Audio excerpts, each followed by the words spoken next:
It's been 3 days since a country music festival ended in a deadly mass shooting, leaving 58 people dead and injuring more than 500 others. The shooting has renewed calls for gun control and brought out countless blood donors looking to help where they can.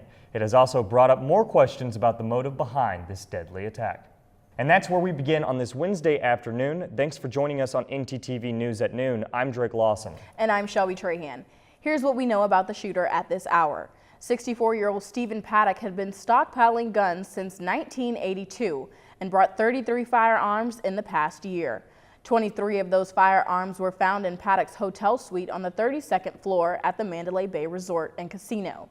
He also set up security cameras inside and outside of his suite to monitor officers as they approached.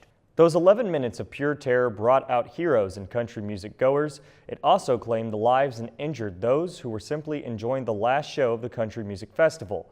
Today we're learning more about those victims from their families, friends, and loved ones. Here's Sarah Snyder.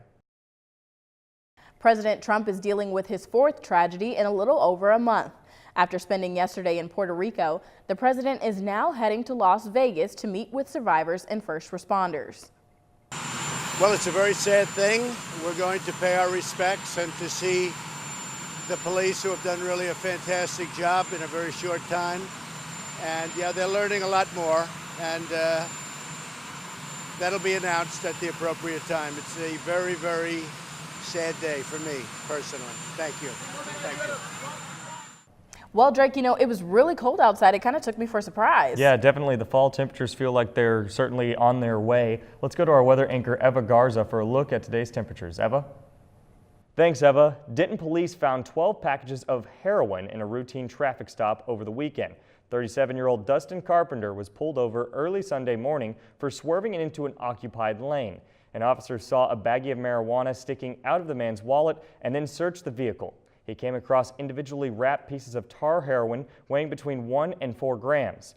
The war on opioids is becoming a real problem across the country, and Denton police officer Brian Coase says the city is taking steps to combat the opioid problem.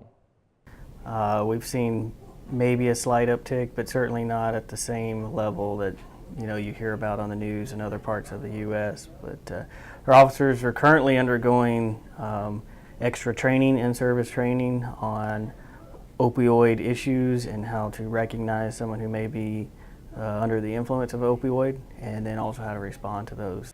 Later this week, we'll take a look at the steps UNT is taking to fight the opioid epidemic.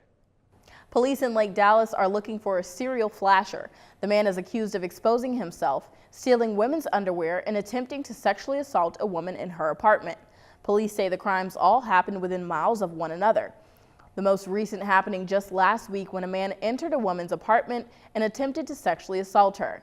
If caught, he'll face charges of burglary, intent to commit sexual assault, and indecent exposure. Coming up, 3 new scientists received a major honor for their work. We'll tell you about it ahead. And get ready for the fried food, midway games, and live music. We're taking a trip to the State Fair of Texas. We'll be right back after this.